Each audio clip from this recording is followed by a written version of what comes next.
did you ever come across somebody who's famous that is not really anywhere near as talented as people think? Because you're in the studio and you're like, wow, because you're kind of the doctor. Yeah. Does that ever happen? Oh, I see what you're saying. Yeah. Oh, yeah. Okay. In terms of absolutely. You have Absolutely. Yeah, okay. I've had artists come in that can't sing a lick, and the producer, has them do 5 takes, and then has them leave. And then with me and him, we go through all the 5 takes and try to find word by word, piece it together. Oh my God, that's crazy. I'm like, why 5? He goes, I can't put up with any more than 5.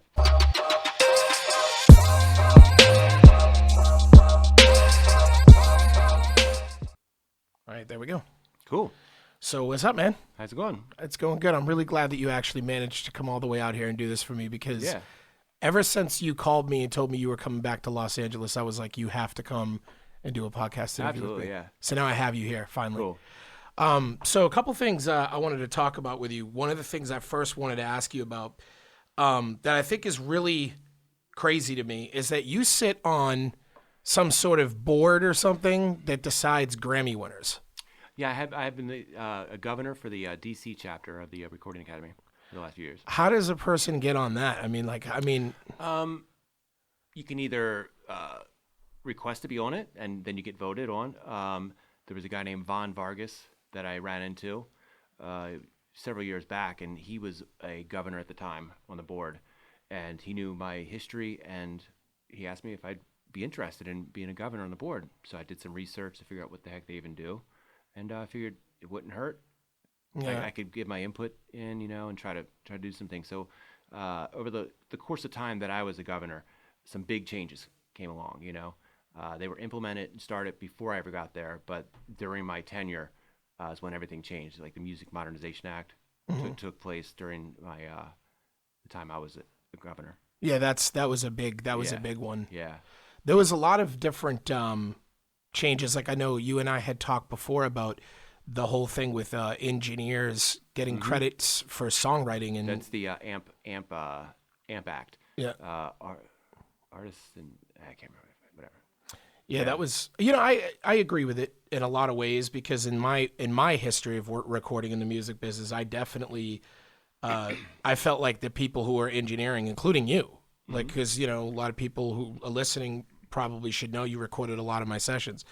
But at the end of the day, like I feel like you have a lot of input on the song. There's a lot of little things now with, well, let's chop this here and make this repeat here, putting delays on something or a reverb.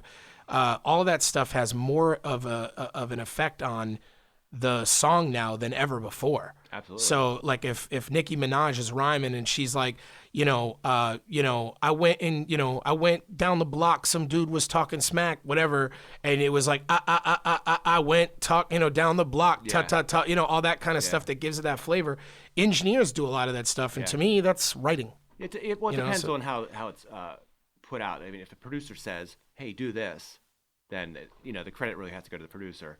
But as well as I know, in the world of hip hop and rap, the producer is somebody who just makes a beat, and then when it's time to do vocals, most of the time they're nowhere to be found. So so true. Who is giving input to whoever's performing? Depending on the artist, and their experience. If they're new, they're usually taking all the direction from the engineer. 100%. And that's actually you and I have a mutual friend, Desmond Powell. That's why I put him in a place above everybody else, because he does that. Yeah. He comes into the studio, he works with you, he talks you through your vocal. Yeah. He tells you what harmonies to lay. He sits and produces the song. There's so many people that think that being a producer is just making a beat and then selling the thing on. That's the thing too. Dez isn't a beat maker. Dez is writing songs. Sometimes they're beats, but in his mind, he's envisioning the end result, which includes lyrics and a melody. Yep. But maybe not lyrics, but definitely a melody. Totally. So. But you're right, though, with the lack of the producer being there, and I never really thought of that, but yeah, you're right. That's almost a glaringly obvious. The engineer is producing at that point. Yeah. It happens a lot. Yeah. I recorded a double album in Maine before I came out a couple of years ago. It was the last record I did, and the dude that recorded me is a guy named Andy Mead. And one of my favorite people I've ever dealt with in terms of modern day vocal recording. He's so good at making vocals today, like the kind of sound you're looking for, the effects and auto tunes and all that stuff. And for a long time, I would, it's hard to find people that actually know how to do that. There's a lot of people who think they know how to do that, but they're like, to find people that know how to do that is rare, especially like if you're not in LA. In LA, you could find that. Yeah. And obviously, I know you're capable of doing anything, but I didn't have you at the time. Yeah.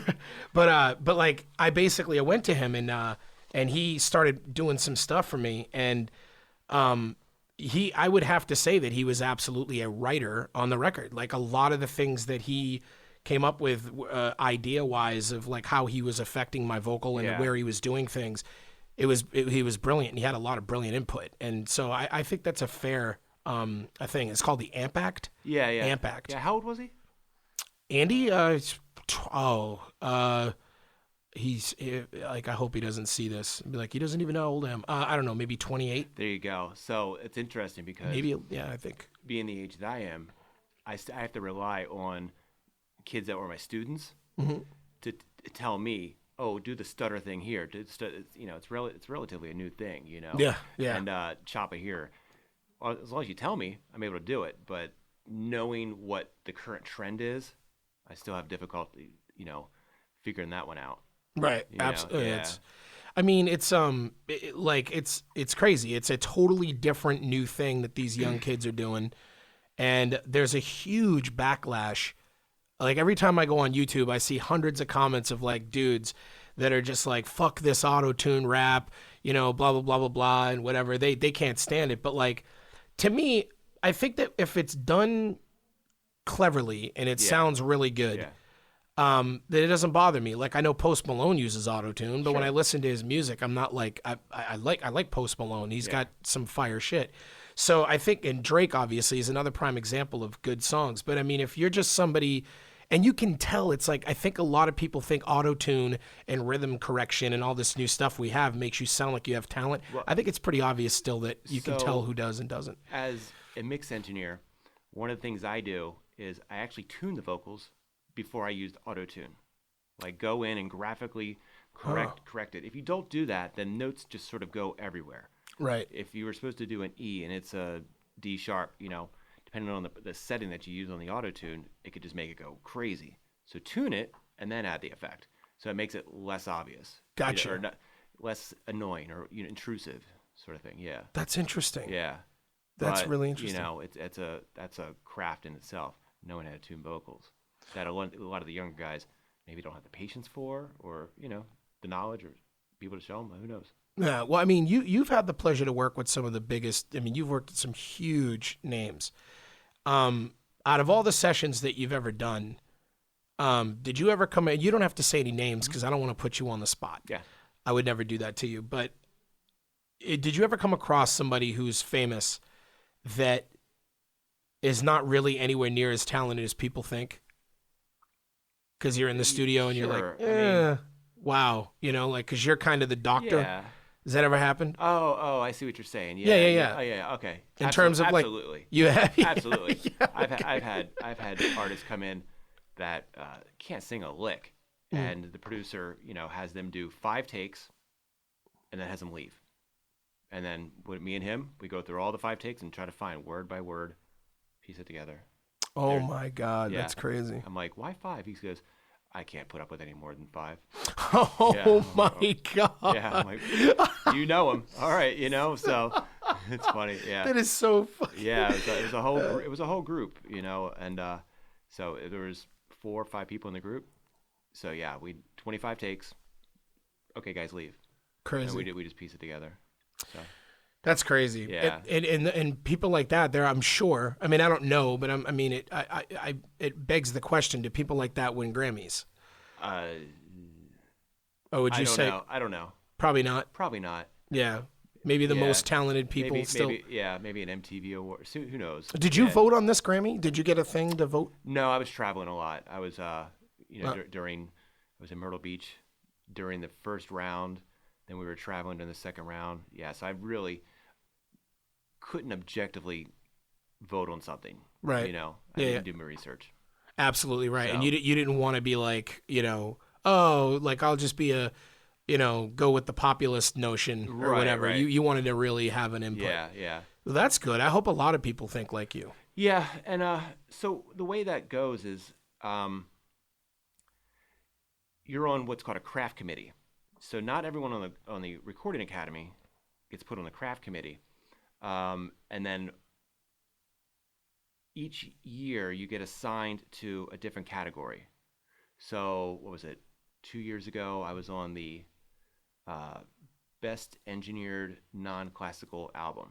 So you sit there and you listen to 200, albums over the course of a couple weekends, and you just start narrowing things down. That's going on. That's moving on. That's moving. No, push it away. Push it away. Right. So you really need to have the time invested, in order to do it.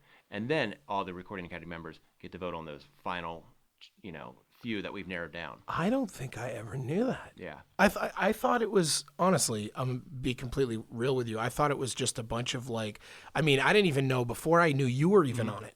I thought it was just a bunch of old out of touch people that were in their 60s and 70s or something, and they got these ballot sheets. I never Yeah, I mean, I just never. I always pictured it these suit and tie types of these people that are oh, these are the new music that we're and then they check off what they like or don't. I had no idea how it really actually worked. At some point, it gets to that. Yeah, Yeah, it does. I mean, those last few rounds, they go out to the ballots go out to all the Recording Academy members, voting members.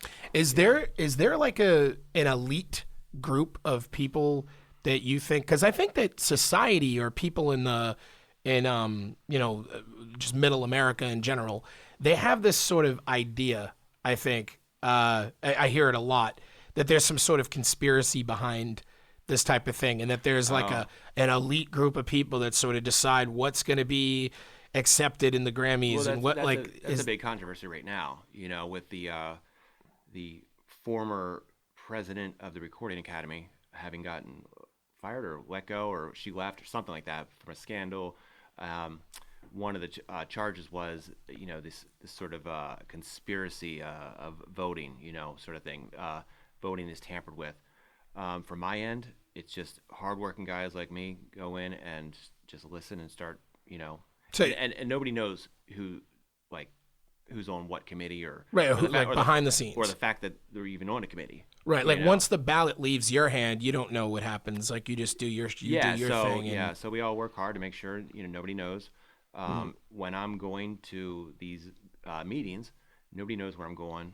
So and they make it so that an artist could be on a craft committee too, but if during the process they find that they're about to listen to something they worked on, they need to be excused. So they're not allowed to vote on that. Right. Interesting. So from what I gather, everything seems on the up and up. Mm-hmm. Do you a lot of people don't like to watch the Grammys. You saw the ratings? Oh yeah, it's bad. They're terrible. Yeah. And I think it's a combination of a few things. Mm-hmm. It's not as bad as the Oscars when it comes to being political.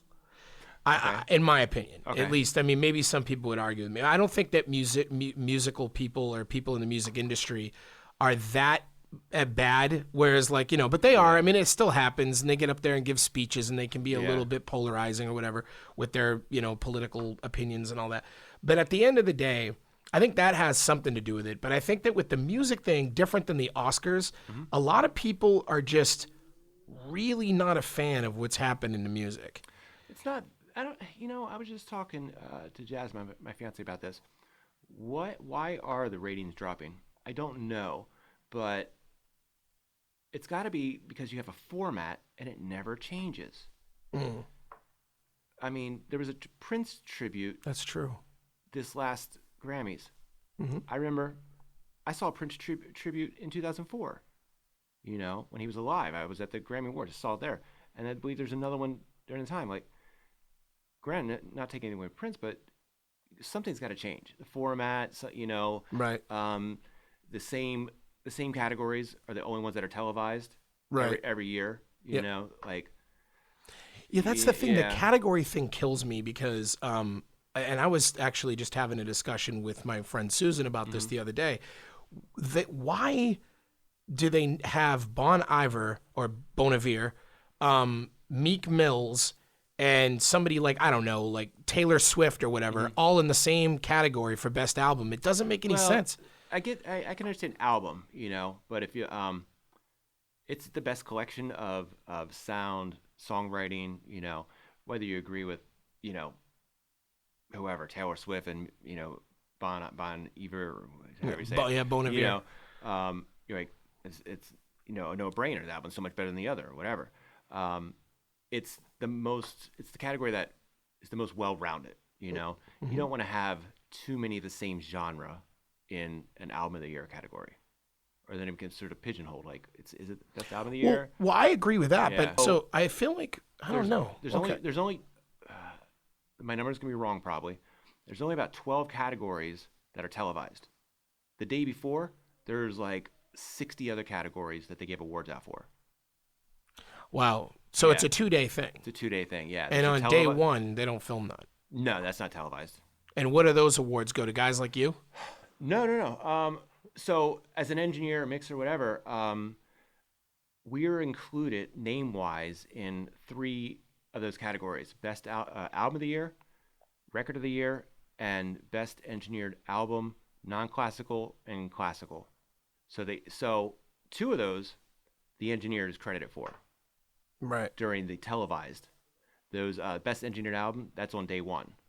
Right. So day 2 is like album of the year, song of the year, record of the year, best rap album, best pop album, best metal album, But then you have like best liner notes, best package, best comedy album, whatever.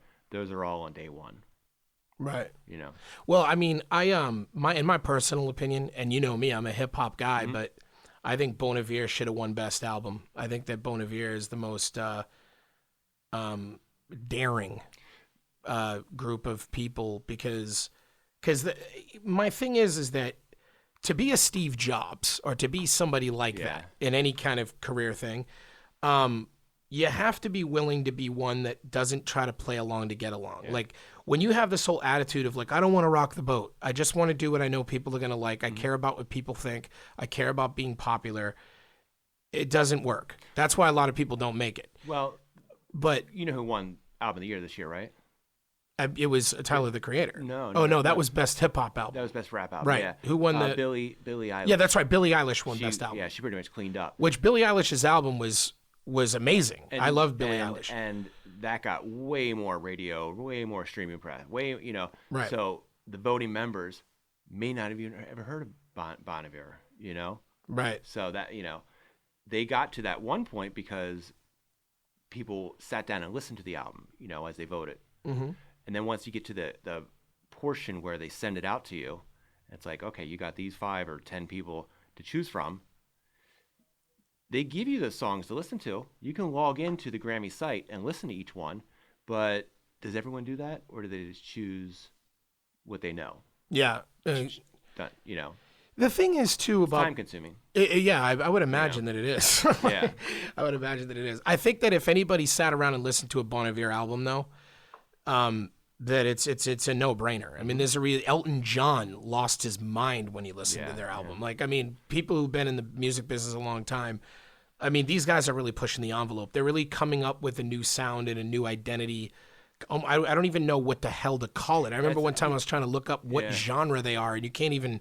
Yeah. It's like impossible to even figure out. What I think the win for them is even getting to the album of the year category. Because it's such an unfamiliar sound.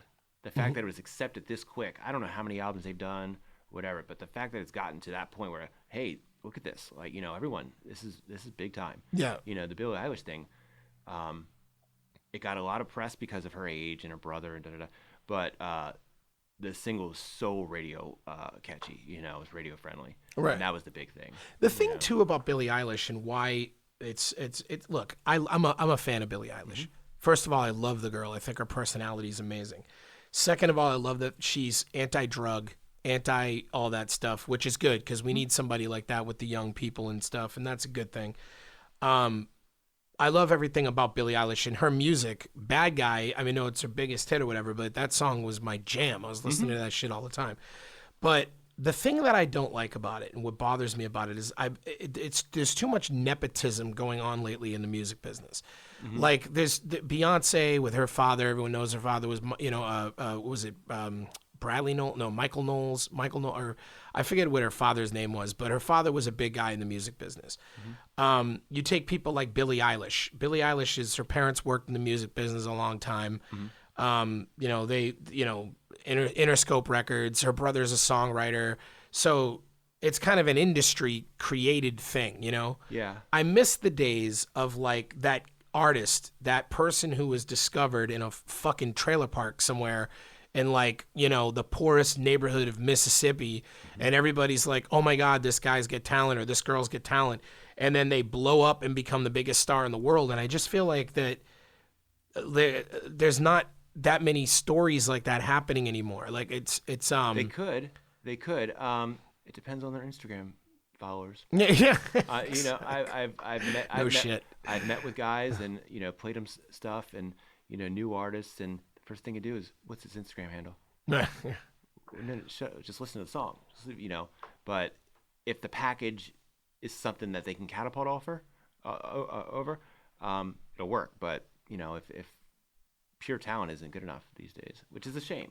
Yeah, I I took a meeting in 2010 with Atlantic, and this was like me trying to go for a second go around at this. I think it was 2010. It might have been 11, but I had a meeting, and it was this was 2010 and 11, not even now. So we're talking like 9 years ago or something like that, right?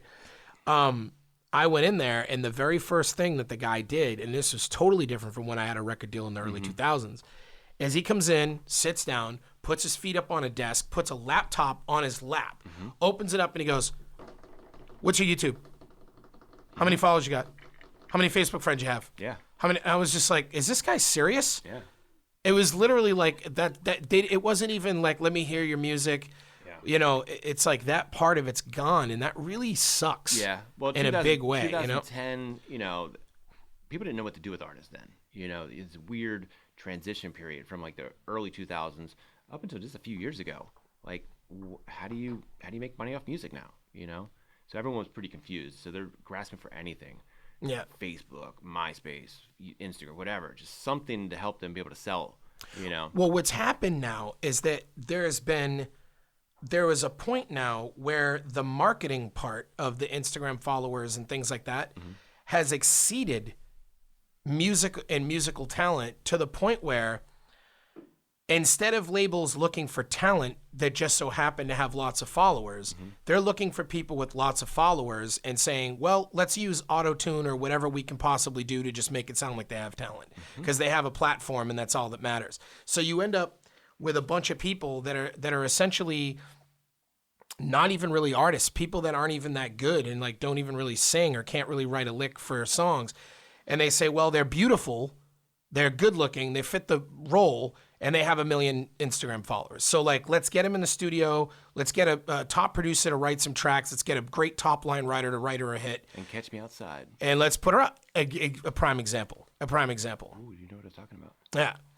In fact, the fact that she wound up with, millions of views on a YouTube song, and I know people that are like some of the most talented musicians in the world that can't even break 10,000. Right. It's just a sad state of affairs for the entire situation. Who's to blame for that? No, really, no one. Everybody.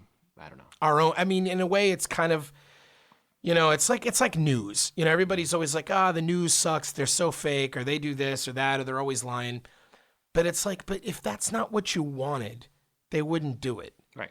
If you wanted real journalism, you would force them to have to give you real journalism, but your attention's small. Right. That's why you keep on, that's why they keep doing it. Shows don't last forever. Right. Shows last until everyone gets bored of it, so exactly. Get bored of it quicker. 100%. It'll go away, so. That's interesting that you said that because it's true. It kind of is a reflection of all of us as a society in general, why this is happening, you know. We're shallow. Even I, like, I'll be the first to admit, I'll be going through Instagram and there's probably all kinds of talented people, artists who can draw, people that are amazing. They can play the banjo or the ukulele or fucking whatever. And I'm flying by all that. But the second I see a hot girl in a bikini, it's, whoa, what was that? Hold on a second. What was that? So, it does. It's like a thing where it's like it fucks with it knows your brain and what you're going to visually be drawn to. And so it's like a girl can just sit there and post bikini pictures for months and months until she has, 2 million followers from people liking that. And then she could put out a record and get a record. She can get a record deal with a 2 million follower platform. So it's crazy. In order to separate yourself without putting yourself in a bikini, because I look terrible in one. Me too. What visual content can you add to just the music? Because obviously that's what drives things. Right. So right. There's an artist, he goes by the name of Verbal Ace. Amazing, rapper, beatboxer guy. There was some visual content that he did. Oh, you know what he did?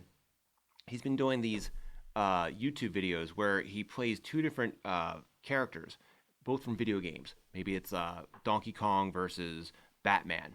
And there's a cartoon that somebody else did or he did, I'm not sure, where it's these two people in a ring fighting, but instead of fighting, he's battling rap wise.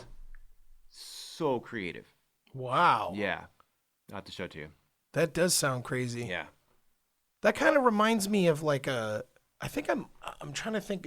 Yeah. Let me know. Look that guy up and tell me what his name is. Yeah. He goes by Verbal Ace. Oh, you said it. Okay. Verbal Ace. Yeah. Okay. Yeah, That's not the guy that I was thinking of then. Interesting. That's really awesome. I like it when people come up with creative videos, especially on a cheap budget.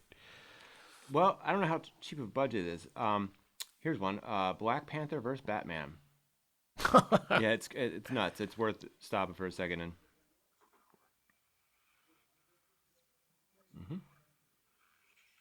Wow, 27 million views already. Good for him.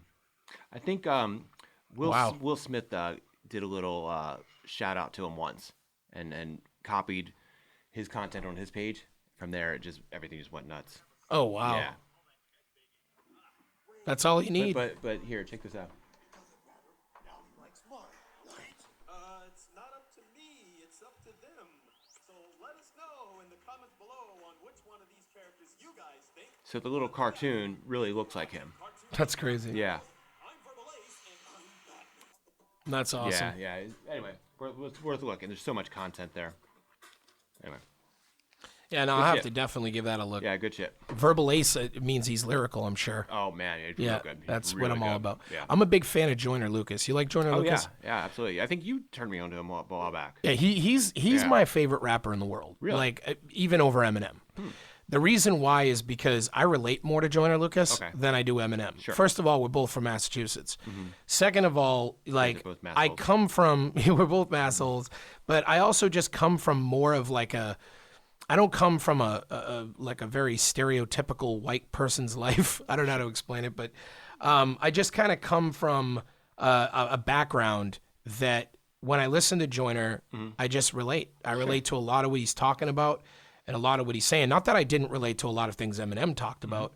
I did. Sometimes he went a little off the rails on me, but for the most part, Joyner Lucas to me, lyrically, delivery, his presence, his everything that he has going on in his mind. When I listen to the concepts of the songs that he writes, he's trying to be powerful. He's trying to be fucking Michael Jackson. He's not trying to just make a rap song. He's trying to change the world with some shit. He's trying to move people.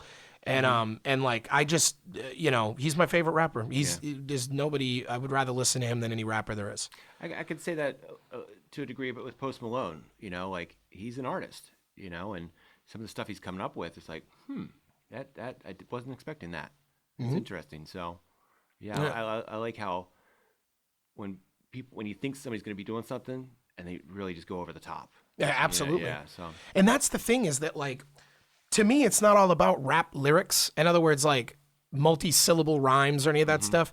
A lot of people are like, oh, he's not very lyrical. I mean, you can make a simple song and be lyrical. Jay-Z did it. Jay-Z wasn't a spitter. Simple, they're better. Yeah. Honestly. To me, I think it shows better skill to write something simple and say something amazing than it is to have all the words in the English language at your disposal. And like a good example is Chris Martin from Coldplay, which they're my favorite band ever.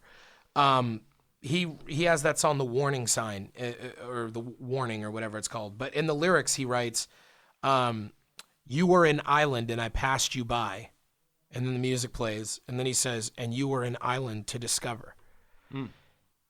I think that like there's like 30 seconds of the song goes by and the time it takes for him to say those two lines. And they're very simple, but they're fucking beautiful and they're powerful and they're like, they make you think, and it's like everybody can relate to somebody in their life that they wish they would have spent a little more time with, that they, you know, there was so much more going on there. So one thing I've always sort of thought about music and the way it's performed, it's like a good artist can play everything, play every note, play every chord. A great artist knows when not to play. Exactly. It's exactly right. You know, so. Yeah, it works kind of like that with lyrics as well. Absolutely. Absolutely. You know? Yeah. You don't have to fill every gap with something, because the silence sometimes means more than the words. Yeah. So. Or the music. I mean, sometimes I hear music and it's so beautiful and people go, like, I'll just listen to an instrumental. People say, man, this would be something great for someone to do a song. I'm like, you know, I'm kind of glad nobody's doing a song on it, because this music is beautiful and I feel like I don't want to hear somebody's mouth on it. Right. Yeah. I mean, absolutely. You know, sometimes it's good to let the music breathe. Yeah. Absolutely. Yeah. I'm a big fan of that. But yeah, so with your profession with engineering, how is, like, what type of an effect? Because, you know, when I first got into the music business back in when I first started recording in 1998, I think it was like 98. Hard to believe that's 22 years ago. 22 years ago, I know. You had to go to these big studios. There's these huge boards, all this mixing equipment, faders, you know, professional mic booths, whatever. Now I go and I meet somebody who's rapping in the game, and they're like, yeah, I'm working with this person, that person. They're like in the industry. They're fucking with some people that matter.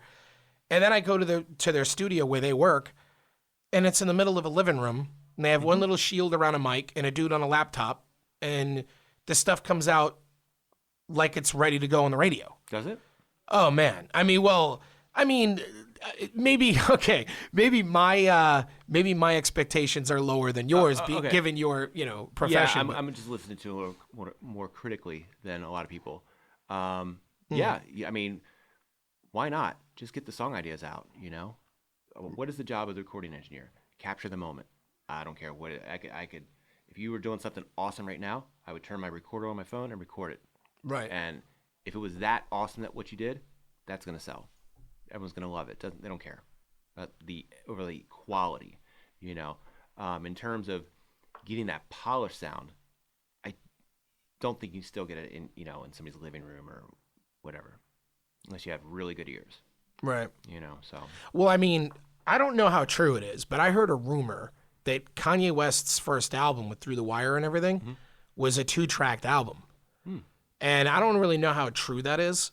I've always wished that I knew somebody close to so I could ask. Yeah. But I've heard like that it was a 2-track album. Like that, and for those who are listening that don't know what a 2-track is, it's basically that when an artist goes in, as you know, they don't separate all the sounds of the song. They just put the whole instrumental on one track and then record the vocal over it. So yeah, I mean, like, it does come down to like the people and whether or not they like it. They don't know. The average person's like, oh, this would have been better if the snare was sharper, or this. They don't really know, most of the average people who listen to music. But in terms of the technology and where we've come now with the ability to record, microphones have gotten insanely good. Software and computers has gotten insanely good. How does that affect you or people in your profession? I mean, is it to the point where you have a lot of people that just feel like they don't need that now, or they don't, I don't need no Grammy award winning engineer. Like, sure. I can record myself and it sounds just as good. Or like, do you get a lot of that in the industry? Well, I don't get a lot of, I can do it myself and it sounds just as good. I can't afford that. So what I'm doing is good enough, you know, that's more the mentality, you know? So I think people generally know what they're limited to by their scenario. But like I said, at the end of the day, does it matter that much? Right. If it's good, it's good. If it's great, it's great. If it's crap, I don't care if you spent $5,000, $10,000 recording it. Right.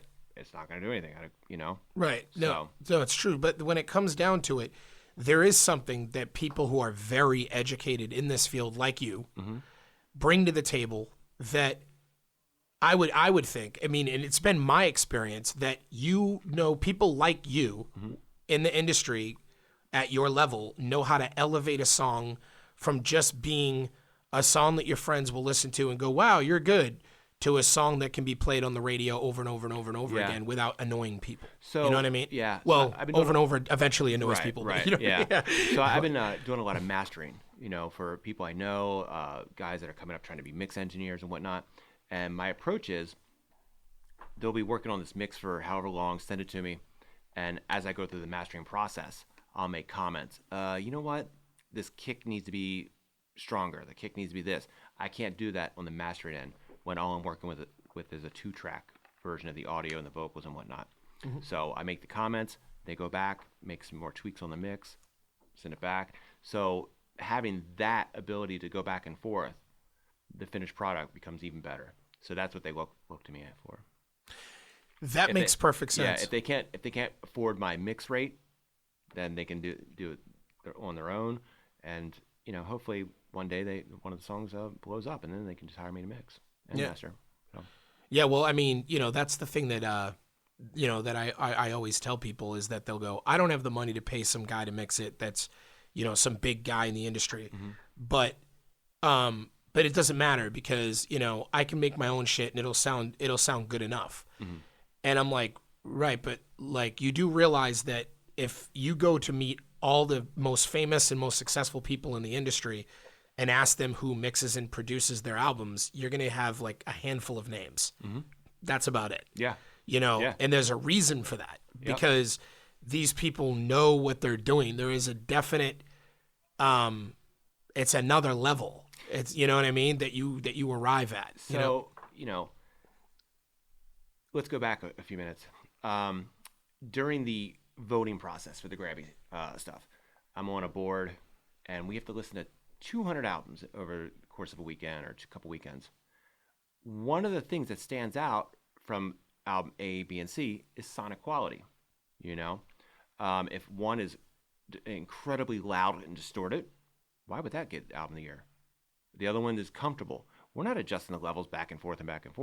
So understanding that levels and sonics that come at you is appealing. Right. If you don't follow those basic, simple rules, if you don't know them, then it's not going to be appealing to the masses. Right. So that makes sense. Yeah.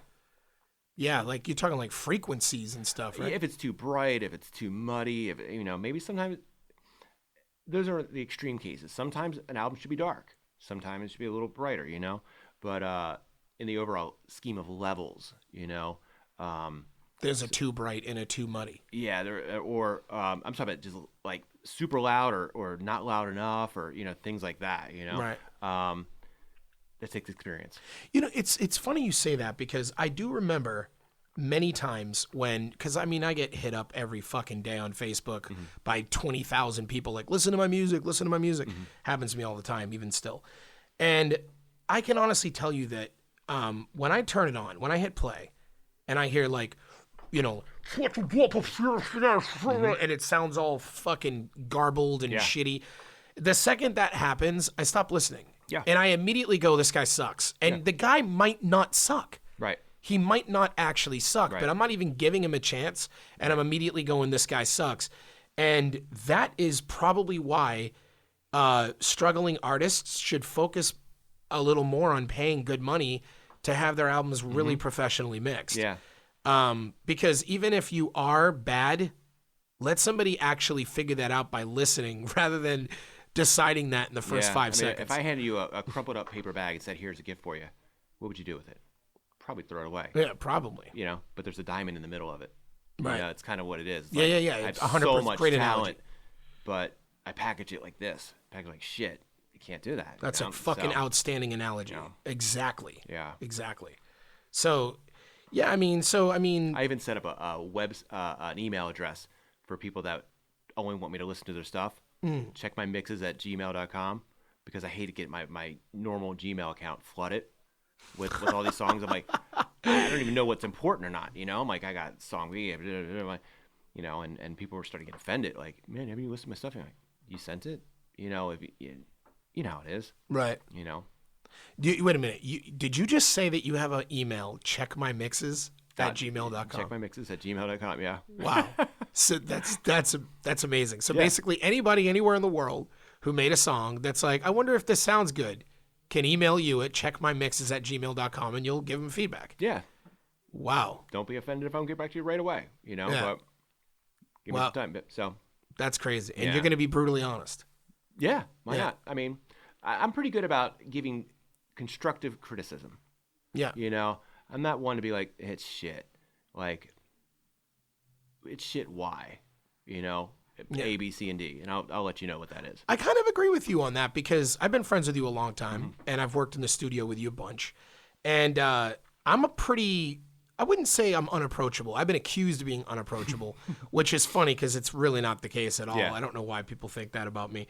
But at the end of the day, I am a little sensitive to how criticism is brought to me. Absolutely. Like if Everyone it's is. brought to me in a way where I feel like someone is being Short-sighted.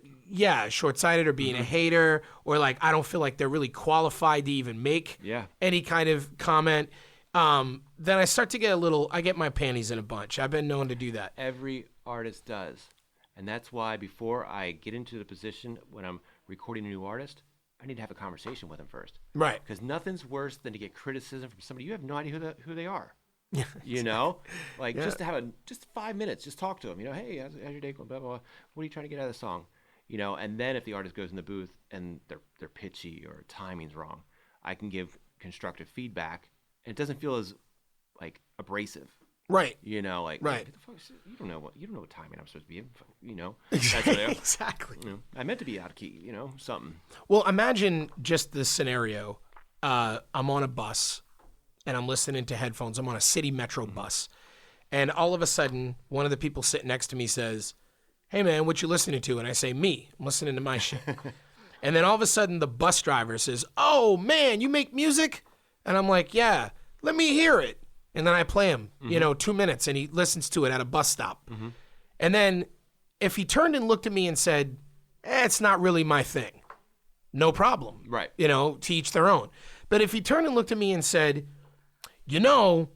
I think that you need to get, first of all, you need to, not make the song so long. And secondly, some of the words you chose to use, you could think of some better lyrics here. And I would sit there and I'd be like, a bus driver is trying to tell me how to make music. It's just there's certain aspects of that fucking rub me the wrong way. I can't. It's not the person's position. It's how it's presented. Right. Hey, listen. I could come up with a bunch of different scenarios for that story. Like the bus driver could do this. Hey, I don't know if you ever tried this or whatever. Instead of saying you should do this, maybe try this. Two different, same thing, but approached two different ways. Right. Yeah. My friend told me once, everyone's entitled to their opinion, but not everybody is entitled to have their opinion matter. Yeah, and that's the thing. That's the thing too. It's like everybody's got an opinion. So if your opinion isn't constructive, keep it to yourself.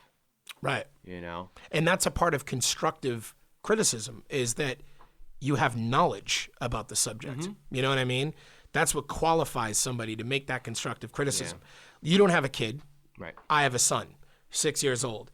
If all of a sudden one day you started lecturing me about parenting, I'd be like, that's not constructive. Right. Because you don't have a kid. You don't have any experience on the subject. But if you're going to lecture me about how my album can sound better, I am listening to you and always have because I know you know what you're talking about.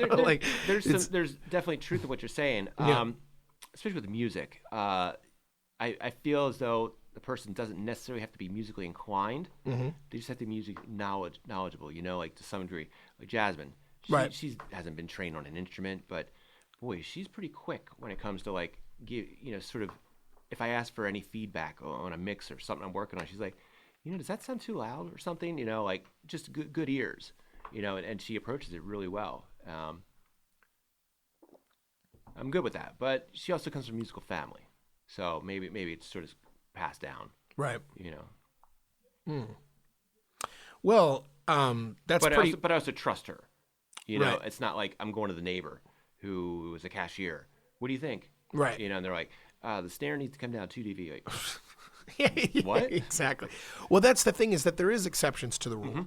But just, you know what I mean, I guess, absolutely, in the yeah. whole, the whole yeah, arcing. yeah.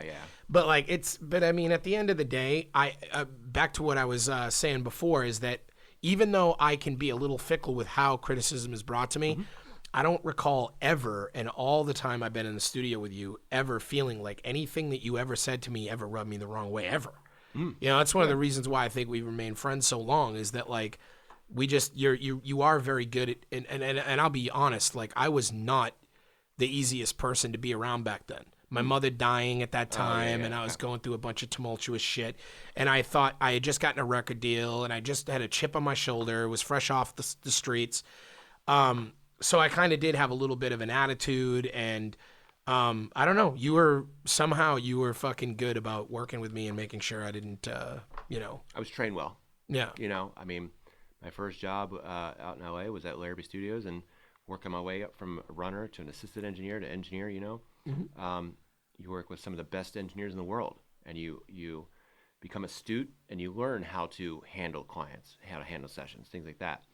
And if you're good enough, you know, then you can go on and become a successful engineer, you know. But if you forget to observe and practice that client service, you know, you can go south really quick. That's, you know, who's the most talented, single-handedly the most talented, and you've worked with me, Will Smith, you've worked with some fucking crazy, who would you say is hands down blew your mind, like this person's a fucking genius? I mean, you worked with many of them, wow. so I'm, Dr. Dre is definitely one of them. Andre 3000. Gwen Stefani, her lyric writing ability and her arrangement of her vocals, I was so impressed watching it go from nothing to something. I'm like, wow, that's how she goes about it, and she pulls it off. You know, the way she stacks her harmonies, and because it doesn't sound like too much. right. You know, it's pretty amazing. Yeah. Used to work with Stevie Nicks way back when, and some of the musicians that came in for her album just blew my mind. Ben Montench, Lindsey Buckingham, stuff like that. Just wow. That's crazy, dude. Yeah. Stevie Nicks is my favorite female rock star in the history of music ever. I am absolutely in love with that woman. I love everything about her, her energy, her vibe, everything. She's amazing. Like, that had to be like just the greatest experience ever. It was great. I was young. I was really young. Boy, I was maybe 21, and it was I hadn't even been in LA for a year.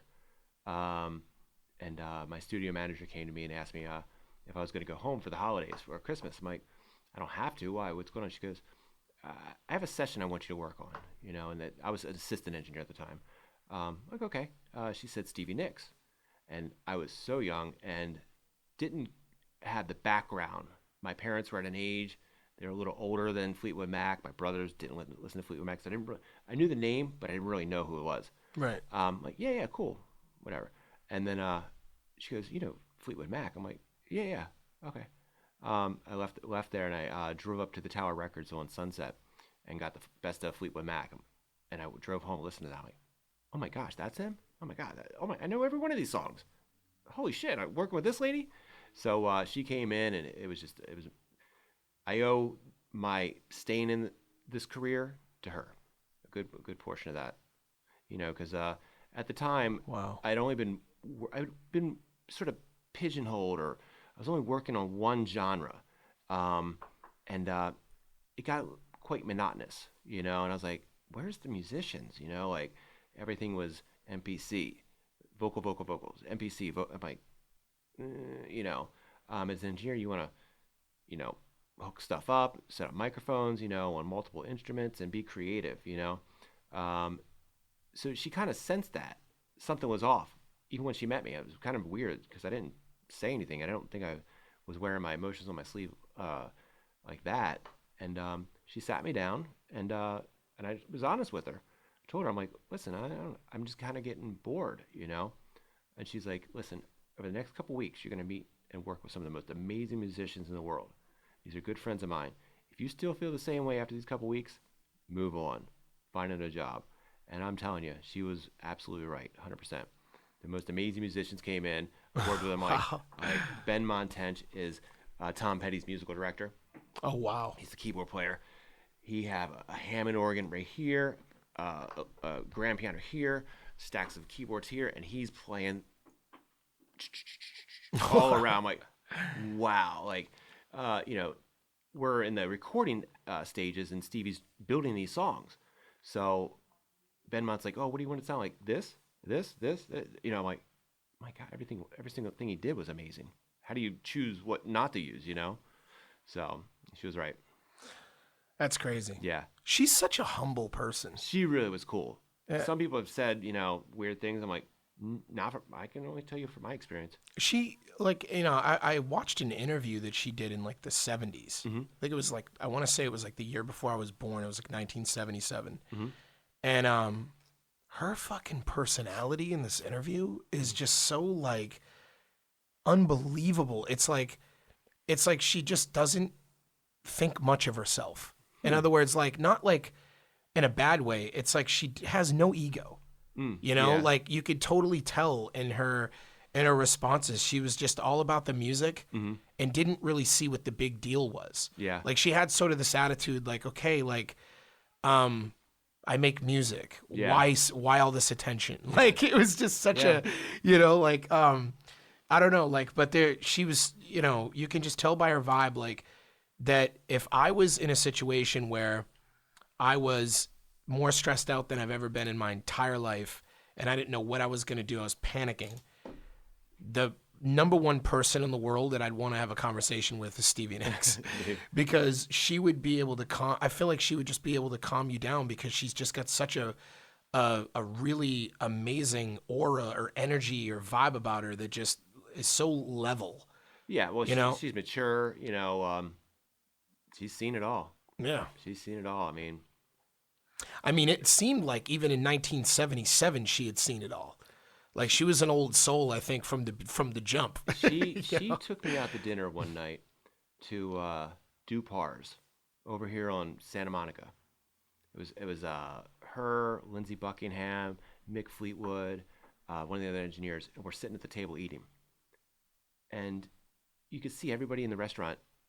They're staring at the table. They're like, we know all those people at the table. Like, who's that guy though? And I'm just sitting there like, wow, how crazy is this? They just invited me into their circle, you know, for a short amount of time. It was great. That's really amazing. Yeah. That's legendary. Then they got up and ran out on the bill. I couldn't believe it. Oh, yeah. No. Just kidding. Oh, we all have friends like that. We all have friends like that. Pete, you got this? So it's funny because speaking of our mutual friend Desmond, a story. This is a true story, and I'm telling on myself. They might come after me for it, but it was a long time ago. Me and Des one time met at the Standard. You know, the Standard Hotel on Sunset. Mm-hmm. Yeah. And he calls me and he says to me, "What are you doing?" I said, "Nothing." He's like, "Well, we should go get something to eat." He's at the Standard, or you are?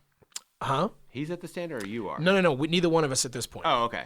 And he just says to me, we should go out and grab something to eat. I said, okay, that's cool. Where do you want to go? Let's go to the Standard. I'm like, okay. So I drive to the Standard. We go in. We eat. I'm bougie as hell. I order the tuna tartare, which they make. I don't know if they still do, but back then it was really good tuna tartare. He ordered something, I don't remember, but we ended up ordering food. We're ordering fucking, the full entrees, drinks, appetizers, the whole nine. And then we get to the end, and all of a sudden he's like, "So, you got this, right?" It's like such a Desmond thing. This is after you got a record deal? Oh yeah. Yeah. And I looked at him and I was like, no. This was long after. This was like 2005. So it was like, it was a few years after. Okay. But he's like, you got this, right? And I was like, actually, I was like, I would have this, but I just realized that I don't have my bank card on me.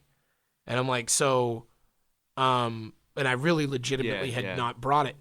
So we're both looking at each other. He's the one, he asked you out to lunch. And then he wanted me to pay for it, which is a typical Des thing to do because he's funny like that. You know, most people, I would get mad, but it's Des, so you're just like, it's quirky. fucking Des being Des. Yeah. But no, like at the end of the day, though, this is where the story gets really crazy. I'm sitting there and I'm like, okay, please tell me that you have a way to pay something this meal because I just realized I lost, or I don't have my bank card. And he's like, I don't, right?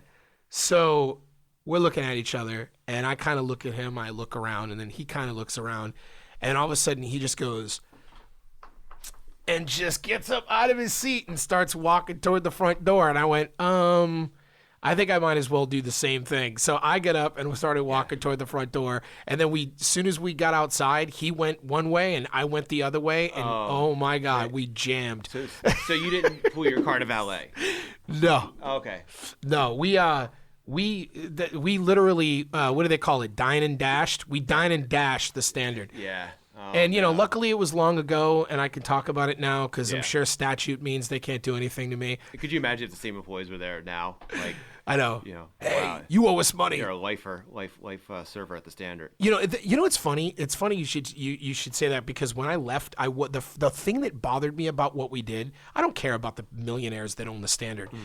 I cared about the waiter. Sure. You know, the waiter got fucking burned, and I don't want to burn any hardworking person, but it was humiliating. I mean, I didn't know what to do. We didn't know what to do. Yeah. You got to be careful with that sort of stuff because I've heard some places will charge the server for what got up and walked out, which is messed up. You know, how do you put that on the server? You know, that's 4 or 5 tables. You know, like how do you, That's actually, I mean, be yeah. security now. That's something I would fucking protest if I worked for a place and they did that because it's not their responsibility. It depends on the state too. Like different states. Just coming from South Carolina, it's a right to work state. You can be dismissed for anything. Yeah. Anything. So.